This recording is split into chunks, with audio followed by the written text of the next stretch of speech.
my family. So, the moment na walang trabaho or kahit may break, umuwi talaga ako. I really stretch myself para magawa kong lahat. Hinahatid ko yung anak ko sa school. Nandun ako para sa lahat ng programs. Present ako for doctor's appointments, lahat. Pero present din ako at 100% sa trabaho. Para di mo nabanggit yung love life? Family na kasi. Family na kayo. Okay.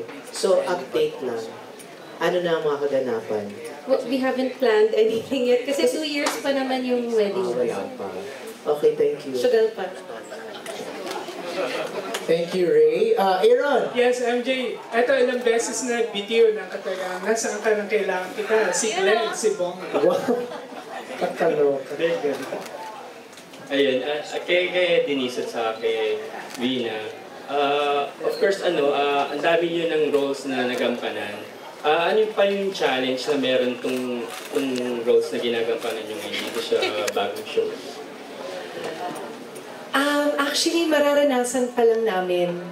Kasi itong soap opera nito, ayaw nila ni Direk, ayaw nila ng team na masyadong drama na nga, idadrama mo pa. So, para sa akin, na-challenge ako sa ganyang setup. Kasi nasanay ako sa prime time na kailangan, umiiyak na ng gano'n. Ito, gusto nila, kung drama man yung eksena, simple lang, yung nangyayari sa buhay, normal. They want, actually, mas Realistic. Realistic talaga yung pag-arte. Mas gusto nila. Kung hindi mo kayang umiyak masyado, di okay lang. Parang ganun. It really depends on your emotion that moment at sa eksena. So, doon ako na-challenge kasi medyo sanay ako sa kailangan mong heavy drama, lalo na sa mga panggabi. So, excited ako, looking forward ako. At ako naman open ako na matuto sa mga ganung klaseng pag-arte rin. Magkapatid kayo ni Denise dun sa story? Pwede ba?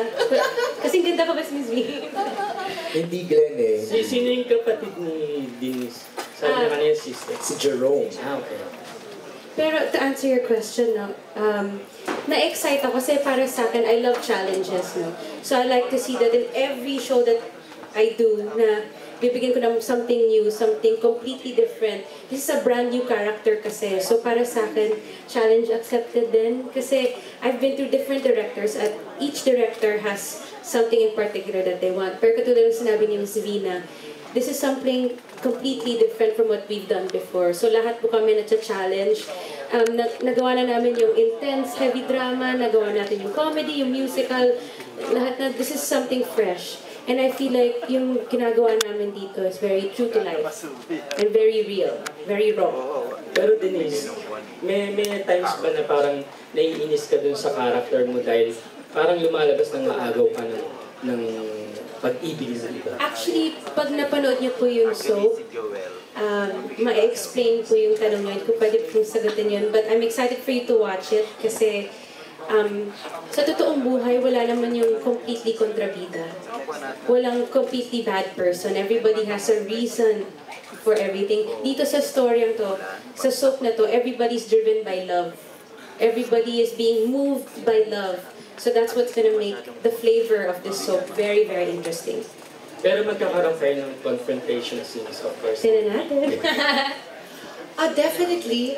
Kasi, syempre, mangyayari naman talaga yan. At nangyayari yan sa totoong buhay.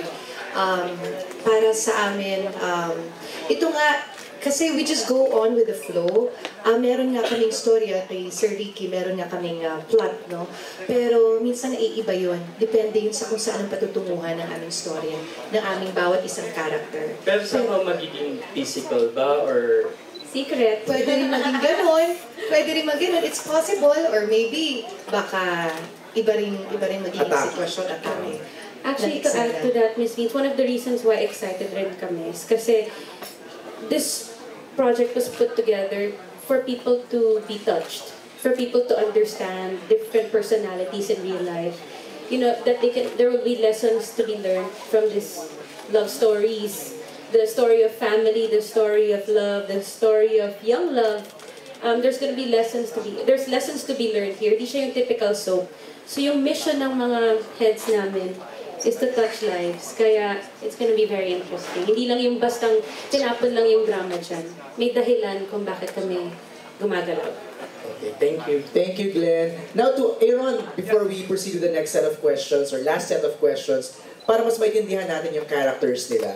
Ito, naka-ready na yung ating VTR to explain yung each characters ng ating mga cast. Let's watch this.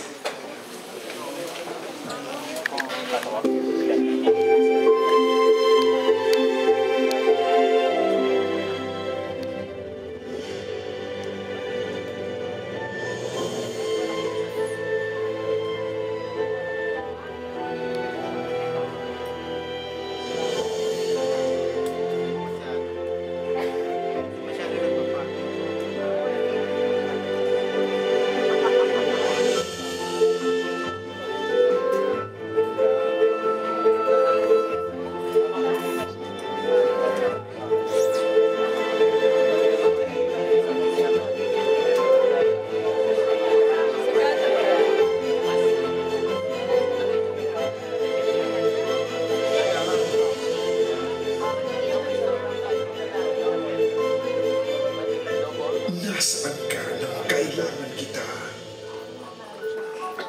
Kilalanin ng mga aktor na bibigyang buhay ang mga karakter na sasalamin sa iba't ibang mukha ng pag-ibig. Pinagbibidahan nina Fina Morales, Denise Laurel, Jane Oineza, Loisa Andario. Cecilia is a very sweet girl, a loving daughter. She wants the best for her family, especially for her mom, kasi naiwan nga sila ng kanyang father when she was younger. Until when she met Leandro, she became a stronger person. And of course, she was in love. She fell in love with Leandro. Nung nagkaroon siya ng sarili niyang pamilya, she doesn't want na mangyari doon yung nangyari sa parents niya, sa family niya. That's why she's doing everything para lang mabuo yung pamilya niya. Whatever happens, trabaho lang